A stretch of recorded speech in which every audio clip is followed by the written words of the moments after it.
ലൊക്കേഷനിൽ എങ്ങനെയാണ് നിങ്ങൾ അർജുന അശോകൻ നിങ്ങളുടെ കോമ്പിനേഷൻ? ഭയങ്കര രസമാണ്. അർജുനൊക്കെ ഭയങ്കരമായിട്ടും ഇപ്പം ആളുടെ കോ ആക്ടേഴ്സിനെ എപ്പോഴും കംഫർട്ടബിൾ ആക്കും. അതായത് ഇപ്പം ഒരു സീൻസ് ഒക്കെ ചെയ്യാനാണെങ്കിലും പേടി അങ്ങനെ ഡയലോഗ് തെറ്റിപ്പോ ഇങ്ങനെ അങ്ങനെയുള്ളൊരു ഇതില്ല. ഭയങ്കര ചില്ലാണ് ആള്. അതേപോലെ ഇപ്പൊ ഷൂട്ടൊക്കെ കഴിഞ്ഞാൽ തന്നെ ഷൂട്ട് കഴിഞ്ഞ വെച്ചാല് ഇൻ ബിറ്റ്വീൻ ഓരോ ഷോട്ട് എടുത്ത് കഴിയുമ്പോ നമ്മള് ലൂഡോ കളിക്കാനായിട്ട് ഓടും എല്ലാരും. അങ്ങനെയൊക്കെയായിരുന്നു എല്ലാരും. അർജുനൊക്കെ ഇപ്പം നേരത്തെ പരിചയം ഉള്ളതുകൊണ്ട് തന്നെ പിന്നെയും നമ്മള് വീണ്ടും ഫിലിംസ് ചെയ്യുമ്പോ ഇപ്പൊ ഞാനും അനുവും പോലെ തന്നെ നമ്മളും അർജുനൊക്കെ ആയിട്ട് ആ ഒരു കണക്ഷൻ ഉണ്ട്. ഭയങ്കര ഫ്രണ്ട്ലി ആണ്.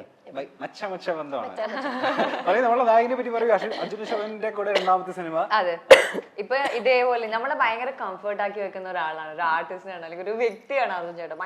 ഭയങ്കര ചില്ലു മനുഷ്യൻ എന്ന് പറയാം. ആദ്യം തൊട്ട് ശരണ്യയുടെ സമയത്തായാലും ഇപ്പോഴായാലും ആള് എന്താ പറയാ ഭയങ്കര കംഫർട്ടാണ് കൂടെ വർക്ക് ചെയ്യാൻ വേണ്ടിട്ട്. ഞാനിപ്പോ ഒരു സാധനം ആലോചിച്ചതാ. എന്നുവെച്ചാല് അന്ന് ഞാൻ ചോദിച്ചിട്ടുണ്ടേ അത്ര ചില്ലായിട്ട് നിക്കുന്ന കാരണം ഞാൻ ചോദിച്ചു ഡയലോഗ്സിനൊക്കെ വരുമ്പത്തേന് അച്ഛൻ്റെ പേടിയില്ലേ, ഒന്ന് പോയണേ ഒന്ന് പേടിച്ചിട്ട് നിക്കാവല്ല ഡയലോഗ്സ് പറയാൻ വേണ്ടിട്ട് കൊറേ ഉണ്ടല്ലോ. എന്നിട്ട് അതൊക്കെ ഇപ്പൊ ഒരാളിങ്ങനെ ഞാൻ പാട്ട് പാടിക്കൊണ്ടിരിക്കുക.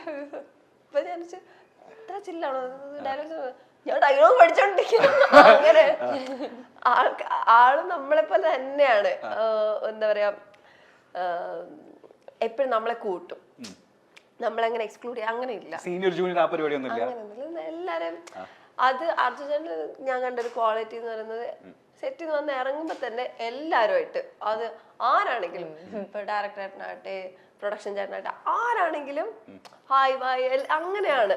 നല്ല രസമാണ് നമ്മള് സ്ക്രീൻ സ്പേസ് ഷെയർ ചെയ്യാൻ പറ്റും. ഓക്കെ, എന്തായാലും ഞാൻ അനുശ്വരയുടെ ഇന്റർവ്യൂല് കണ്ടിട്ടുണ്ട്. അതായത് നിങ്ങൾ സൂപ്പർ ഷെറ്റിനെ ചെയ്യുന്ന സമയത്ത് ഒരേ റൂമിലായിരുന്നു നിങ്ങൾ കഴിഞ്ഞുകൊണ്ടിരുന്നത്. ഈ സിനിമയുടെ സെറ്റിൽ എങ്ങനെ ഒരേ റൂമിലല്ലായിരുന്നു, പക്ഷെ പാക്കപ്പ് ചെയ്താൽ ഞങ്ങൾ ഒരു റൂമിലേക്ക് പോകും, എന്നിട്ട് ഉറങ്ങാൻ വേണ്ടി ഞങ്ങളുടെ റൂമിലോട്ട് പോകും, പിന്നെ ഒരുമിച്ച് അങ്ങനെയുള്ളൂ.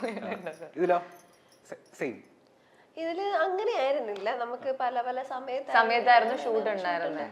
അപ്പം ചില സമയത്ത് ഇവർക്ക് വേറെ സമയത്തായിരിക്കും, എനിക്ക് വേറെ സമയത്തായിരിക്കും. അങ്ങനെ എന്താ ഈ കുട്ടിക്ക് മറ്റേ ഭക്ഷണം കഴിക്കാൻ സെറ്റിൽ ഭയങ്കര പ്രയാസമാണ്, ഈ കുട്ടി ഭക്ഷണമേ കഴിക്കത്തില്ല, അതിനൊരു പരാതി ഉണ്ട് ഈ കുട്ടിയെ പറ്റി. സെറ്റിലാണെങ്കിൽ ഭക്ഷണം കഴിക്കാൻ ഭയങ്കര പിന്നോട്ടാണ്. ഇല്ല, പക്ഷെ അങ്ങനെ ഒരു കംപ്ലൈന്റ് എല്ലാവർക്കും ഉണ്ട്. എനിക്ക് ഫുഡ് ചെറിയ വയറാണ് കുട്ടിയുടെ, പെട്ടെന്ന് ഫുഡ് കഴിക്കാൻ ഞാനല്ല, അപ്പൊ എനിക്കത് ഫുഡ് കഴിക്കാൻ കുറച്ച് ബുദ്ധിമുട്ടുള്ള കാര്യം. ഓക്കെ, രണ്ടുപേരും നല്ല ഫ്രണ്ട്സ് അല്ലേ? നല്ല ഇണവിരിയ കുരുവികളല്ലേ? ഒന്നുമില്ല. എന്തായാലും നിങ്ങള് ട്രൂ ഫ്രണ്ട്സ് നെവർ ലൈ എന്ന് പറയുന്ന ഒരു റൗണ്ടിലേക്കാണ് പോകുന്നത്. നിങ്ങൾ എത്രമാത്രം നല്ല ട്രൂ ഫ്രണ്ട്സ് ആണ്, നിങ്ങൾ എത്രമാത്രം പരസ്പരം അങ്ങോട്ടും ഇങ്ങോട്ടും അറിയാന്നൊക്കെ ഉള്ളത് നമ്മൾ ചെക്ക് ചെയ്യാൻ പോണ ഈ സമയത്ത്. ഓക്കെ, പോവല്ലേ? ഇഷ്ടപ്പെട്ട കളർ ഏതാ, ഇഷ്ടപ്പെട്ട നിങ്ങൾക്ക് തോന്നുന്നുണ്ടോ ഞാനങ്ങനെ ചോദിക്കുന്നത്? ഇല്ലെന്ന് തന്നെ പറയണം. ചോദിക്കട്ടെ, ക്വസ്റ്റ്യൻ ചോദിക്കട്ടെ. ഫസ്റ്റ് വൺ, പരസ്പരം ബ്ലാക്ക് മെയിൽ ചെയ്യാനും മാത്രം വകുപ്പുള്ള രഹസ്യങ്ങൾ ഞങ്ങൾക്ക് അങ്ങോട്ടും ഇങ്ങോട്ടും അറിയാം. ഒരെണ്ണം പറ, ഒരു സാധനം ഇറക്കാൻ പറ്റുമോ? അല്ല, ചെറിയ സാധനം എന്തെങ്കിലും. നിങ്ങള് മറ്റേ ഇണവിരിയ കുരുവില് തന്നെയല്ലേ? അടുത്തത്, അതിലെങ്കിൽ എന്തെങ്കിലും ഇട്ട് തരണം കേട്ടോ. ഞങ്ങളുടെ മാത്രം സമയത്ത് ഞങ്ങൾ അങ്ങോട്ടും ഇങ്ങോട്ടും വിളിക്കുന്ന വിളിപ്പേരുകള് പുറം ലോകത്തിന് അറിയാത്തത് ഡാഷാണ്. സെൻസേർഡ് വാക്കുകളാണ്. സെൻസേർഡ് വാക്കുകൾ എന്താ അത് പറയാൻ പാടില്ല, പിള്ളേരെ മറ്റുള്ളവർ കേൾക്കാൻ പറ്റാത്ത. അഗ്ലിയാണോ? അഗ്ലിയാണോ? അല്ല, അങ്ങനൊന്നല്ല, തെറി വിളിക്കുക. അതെങ്ങനെ അത് പക്കത്തെറി എന്ന് പറഞ്ഞാല് നമ്മളിപ്പോ ഒരു ഇന്റർവ്യൂവിന് പറയേണ്ട ഒരു കാര്യവാക്കല്ല. ആദ്യത്തെ അക്ഷരം പറയാൻ പറ്റുമോ? ഇല്ല, പറ്റില്ല. അപ്പൊ മറ്റേ കുട്ടൂസെ മൂന്നൂസെ ആ സാധനം അല്ല, നിങ്ങൾ മറ്റേ ന്യൂ ജനറേഷൻ ആണ്.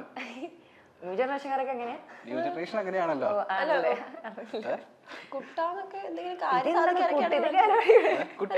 ഫ്രണ്ട്സ് ഒക്കെ ഏടാ കുട്ട, ഞാൻ അനുന്നൊക്കെ ഇടയ്ക്ക് എനിക്ക് എന്തെങ്കിലും ആവശ്യം ഉണ്ടെങ്കിലൊക്കെ വിളിക്കും, അത്രേ ഉള്ളൂ. അല്ലാതെ കുട്ടാ മോളൂസ് ആ സാധനമില്ല. ഓക്കെ, അടുത്ത നീ മോളൂസ് എന്താ മോളെ ജാടയാണോ? അല്ലല്ല ഞാൻ ആക്കി വിളിക്കുന്ന വിളിക്കുമ്പോ എന്നാത്തിനാ വിളിക്കുന്നുള്ള. ഓക്കെ, എന്റെ അടുത്തിരിക്കുന്ന എന്റെ ഫ്രണ്ടിന്റെ അലമ്പ് സ്വഭാവം എനിക്കറിയാവുന്നത് ഡാഷാണ്. ഡാഷാണ്. എന്തുവാണോ? എന്തെങ്കിലും ഒന്ന് പറയണോ? ഒന്ന് മനസ്സ് തുറക്കൂ. എന്തെങ്കിലും ഞങ്ങൾക്ക് തമ്മിൽ വെക്കുകയാണെങ്കിലും. എനിക്ക് മാത്രം അറിയാവുന്നല്ല, അപ്പൊ ഞാൻ തന്നെ വെച്ചാ പോരെ. അല്ല, പൊതുജനത്തിന് കുറച്ചൊക്കെ അറിയാവുന്ന ഒരു അലമ്പ് സ്വഭാവം നമുക്ക് ഇന്റർവ്യൂല് പറയാൻ പറ്റുന്ന അലമ്പ് സ്വഭാവമാണ്. അത് അലമ്പാണ്. ഏത് അലമ്പ് സ്വഭാവമാണ്? ഏതെങ്കിലും ഒരു സാധനം പെർട്ടിക്കുലർലി പറയാണെങ്കിൽ ഇടിയും പിടിയും ഒക്കെ ഉണ്ടാവും. കടിയുണ്ടോ? ഉണ്ട്. പിന്നെ സൂപ്പർ. ഓക്കെ, കടിയുള്ള പാടുകൾ എന്തെങ്കിലും നമ്മളുടെ അമ്മ നീ ഒരു പ്രാവശ്യം എന്റെ എന്തോ ചെയ്തിട്ട് രക്തമൊക്കെ വന്നിട്ടില്ലായിരുന്നു ചെറുതായിട്ട്? മറ്റേ അങ്ങനെ അക്രമകാരിയാണോ? ഞങ്ങള് ഒരു പ്രാവശ്യം ഓർക്കുന്നുണ്ട് നമ്മൾ അടി ഉണ്ടാക്കിയത്. അടിന്ന് വെച്ചാല്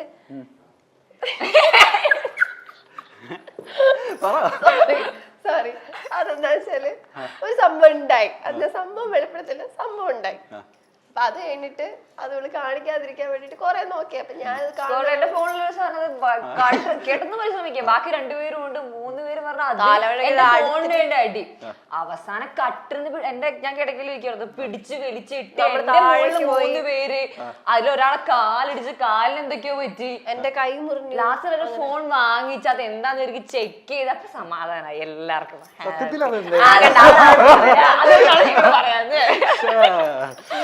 ഓക്കെ, എന്റെ ഫ്രണ്ടിന്റെ ഇൻസ്റ്റാ ഫോളോവേഴ്സിനെ പറ്റി എനിക്ക് നല്ല ബോധ്യമുണ്ട്. അങ്ങനെയാണെന്നുണ്ടെങ്കിൽ അദ്ദേഹത്തിന്റെ ഇൻസ്റ്റാ ഫോളോവേഴ്സിന്റെ എണ്ണം പറയാൻ പറ്റുമോ? എത്ര ഉണ്ടെന്ന്? 1 മില്യൺ എന്തായാലും ഉണ്ട്. 1 മില്യൺ ആണോ? എനിക്ക് സ്റ്റോറി ഇട്ടോറുണ്ട്. 1 മില്യൺ ആയി എന്നുള്ളത്. ഇദ്ദേഹത്തിന്റെ 7 lakh സംതിങ്. 7 lakhs? 777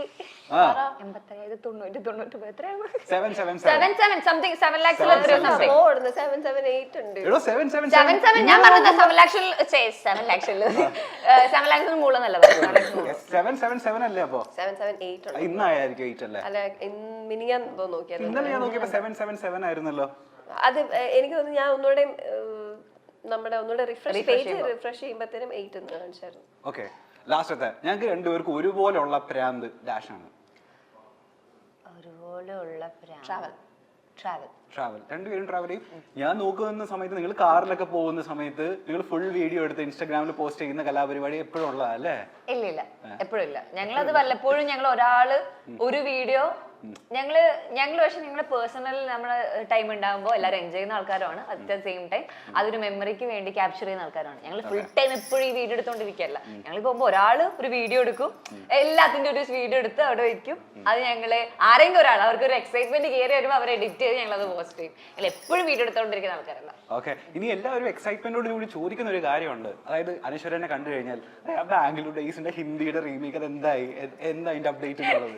ഷൂട്ട് നടന്നുകൊണ്ടിരിക്കുക. അത് ഏത് ക്യാരക്ടർ നമ്മൾ ചെയ്യുന്നത്? പറയത്തില്ല. ചെന്തുവാട് കണക്കൂട്ടി ഒന്നും പറയില്ല എന്നുള്ളത് അവരവിടെ അനൗൺസ് ചെയ്തിരിക്കുമ്പോ ഞാനിങ്ങനെ പറഞ്ഞ എങ്ങനെയാ? ഷൂട്ടൊക്കെ നടന്നുകൊണ്ടിരിക്കും. പ്രതീക്ഷിക്കാം May 24th ആണ് ഇപ്പം റിലീസ് അവര് പറഞ്ഞേക്കുന്നത്. അതുപോലെ നമ്മളൊരു വൈറൽ വീഡിയോ ഉണ്ടായിരുന്നു അനശ്വരയുടെ. അതായത് പെൺകുട്ടികളിൽ ഒരു ദിവസം ഒരു പുള്ളിക്കാരനോട് ചോദിച്ചൊരു സംഭവമായിരുന്നു. അതായത് പെട്ടെന്ന് ഒരു ദിവസം ഒരു പെൺകുട്ടി ആയി കഴിഞ്ഞാൽ ആ പുള്ളിക്കാരന്റെ ഡയലോഗ് അതെന്തുവായിരുന്നു? ഞാൻ വൃത്തിയായി ഒന്ന് കുളിക്കും എന്നുള്ളത്. കണ്ടിരുന്നോ? ആ വീഡിയോ കണ്ടിരുന്നോ? ഭയങ്കര വൈറലായിരുന്നു ആ സമയം. ഞാൻ നേരെ തിരിച്ചത് ഉൾട്ട ചോദിക്കട്ടെ, നേരെ തിരിച്ച് നിങ്ങളൊരു ആൺകുട്ടി ആയി കഴിഞ്ഞ ഒരു ദിവസം എന്താ ചെയ്യാ? ഞാൻ ഇപ്പം എന്നെ സംബന്ധിച്ചിടത്തോളം ഞാൻ അങ്ങനെ മുന്നേ ആയിരുന്നെങ്കിൽ ഒരു 2-3 വർഷം മുന്നേ ആയിരുന്നെങ്കിൽ എനിക്ക് പറയായിരുന്നു എനിക്ക് രാത്രി പുറത്തു പോകാൻ വേണ്ടിട്ട്. പക്ഷെ ഇപ്പൊ എനിക്ക് അങ്ങനെ ഇല്ല. ഇപ്പൊ ഞാനെന്ന് വെച്ചാൽ ഞാൻ എങ്ങനെയാണോ എനിക്ക് ജീവിക്കാൻ ആഗ്രഹിച്ചുകൊണ്ടിരുന്നത് മുന്നേ എങ്ങനെയാണോ ഞാൻ ചെയ്യുന്നുണ്ട്. അപ്പൊ ഒരു ദിവസം ആൺകുട്ടി ആയതുകൊണ്ട് എന്റെ ലൈഫിൽ വലിയ ചേഞ്ചസ് ഒന്നും എനിക്ക് വരുന്ന എനിക്ക് തോന്നുന്നു. അവിടെയോ? എനിക്ക് ആകപ്പാട് എനിക്ക് തോന്നിയിട്ടുള്ള ഒരു പ്രിവിലേജ് പീരിയഡ്സിന്റെ പെയിൻ ഒന്നും അറിയണ്ട. യെസ്, ഞാൻ യോജിക്കുന്നു. ഒരു ദിവസത്തേക്ക് അതാണ് മെയിൻ ആയിട്ട്. നമ്മളെത്ര അവർക്കറിയത്തില്ലല്ലോ. പക്ഷെ ഇപ്പൊ നിങ്ങൾക്ക് കോളേജിൽ ഇപ്പൊ അവധിയൊക്കെ ആയില്ലേ? പീരിയഡ്സിന്റെ അവധി ഏതെങ്കിലും ഒരു ദിവസം എടുത്തായിരുന്നു? അതെ, എല്ലാ ഞങ്ങളുടെ ആക്ച്വലി ഈ ആഴ്ച ഈ ഇടയ്ക്കാണ് നമ്മൾ സൈൻ ചെയ്ത് കൊടുത്തത്. അത് എടുക്കണം കേട്ടോ. തന്നോ? മസ്റ്റായിട്ട് നിങ്ങൾക്ക് കിട്ടുന്ന ഒരു പ്രിവിലേജ് യൂസ് ചെയ്യാൻ. പിന്നെ വേറൊരു കാര്യം വെച്ചാൽ എനിക്ക് തോന്നിയിട്ടുള്ളത് വെച്ചാല് ഞാൻ ഇപ്പം പീരിയഡ്സ് ആയിട്ടിരിക്കുമ്പം നമുക്ക് പെയിൻ ഉള്ളപ്പം വീട്ടിൽ ചടഞ്ഞിരിക്കുമ്പോഴത്തേനും നമുക്കത് പിന്നെയും ഭയങ്കര എന്തെങ്കിലും പുറത്ത് പോയി എന്തെങ്കിലും ഫുഡൊക്കെ അടിച്ച് അങ്ങനെയുള്ളൊരു നമ്മൾ വെറുതെ ക്ലാസ്സിൽ പോയിരിക്കുന്ന കാര്യമില്ല ഞാൻ പറഞ്ഞത്, എന്തെങ്കിലുമൊക്കെ അവിടെ ഇവിടെയൊക്കെ ആയിട്ട് പോയി എന്തെങ്കിലും ഫുഡൊക്കെ അടിച്ച് അങ്ങനെ ഇതായി കിടക്കുമ്പോൾ പിന്നെയും ഒരു എന്താ പറയാ ആ ഒരു ഫേസ് അങ്ങ് മാറി കിട്ടും. പക്ഷെ നല്ലൊരു ഇതാണ് അത് വന്നത്. ഇപ്പൊ ഈ പറഞ്ഞ പോലെ ഇങ്ങനെ പുറത്തിറങ്ങാൻ പറ്റാത്ത പോലും ശേഷിയാത്ത ആൾക്കാർ അതിൽ ഒരാളാണ് ഞാൻ. എനിക്ക് അനങ്ങാൻ പോലും അത് ഒരു ദിവസം ഞാൻ ശരണ്യയുടെ ഷൂട്ടിന്റെ സമയത്ത് ഞാൻ ഷൂട്ടിന്റെ സമയത്ത് ഞാൻ പീരീഡ്സ് ആയാലും അവിടെ ഷൂട്ട് എനിക്ക് പോകാൻ പറ്റത്തില്ല. ഒരു ദിവസം മമ്മിയായിരുന്നു എന്നെ നോക്കിക്കൊണ്ടിരുന്ന ഒരു ദിവസം. അന്ന് ഷൂട്ട് നിർത്തിവെച്ചേക്കായിരുന്നു, കാരണം എനിക്ക് പറ്റുന്നില്ല, അനങ്ങാൻ പറ്റുന്നില്ല.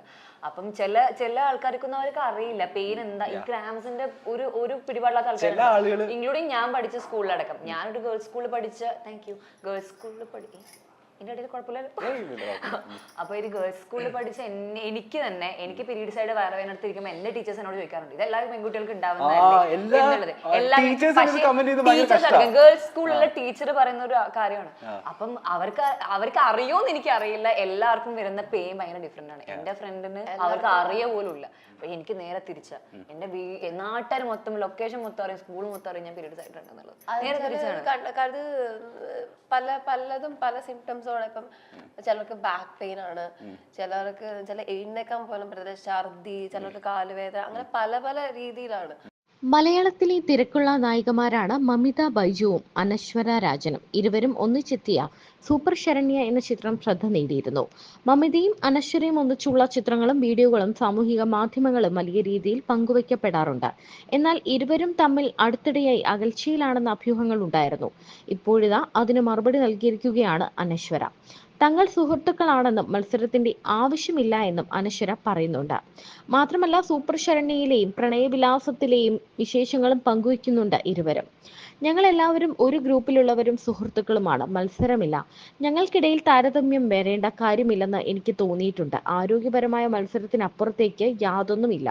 അങ്ങനെയൊരു ചിന്ത ഞങ്ങളുടെ ഗ്രൂപ്പിൽ ആർക്കിടയിലും ഇല്ല. മാത്യു, നസ്ലിൻ എന്നിവരുടെ കാര്യമെടുത്താൽ അവരും വളരെ നല്ല സുഹൃത്തുക്കളാണ്. ആരാണ് മികച്ചത് എന്ന മത്സരത്തിനല്ല നമ്മൾ ഇവിടെ ഇരിക്കുന്നത്. നമ്മൾ കിട്ടുന്ന കഥാപാത്രങ്ങൾ മികച്ചതാക്കാനാണ് ശ്രമിക്കുന്നതെന്നാണ് അനശ്വര പറയുന്നത്. മമിതയും അനശ്വരയും തമ്മിൽ ഉള്ള മനോഹരമായ സൗഹൃദ നിമിഷങ്ങളെക്കുറിച്ചും ഇരുവരും പറയുന്നുണ്ട്.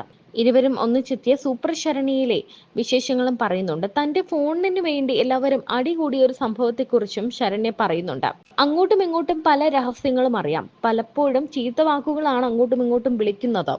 സൗഹൃദത്തിന്റെ പേരിലാണ് അത് എന്നും ഇരുവരും പറയുന്നു. എന്നാൽ തങ്ങളുടെ സൗഹൃദത്തിന് പുറമേയുള്ളവർക്കിടയിൽ ഒരു ലിമിറ്റും ഇവർ വച്ചിട്ടുണ്ട്. പുറമെ അങ്ങനെ എല്ലാ കാര്യങ്ങളും വെട്ടിത്തുറന്ന് പറയുന്നതുമില്ല ഇരുവരും.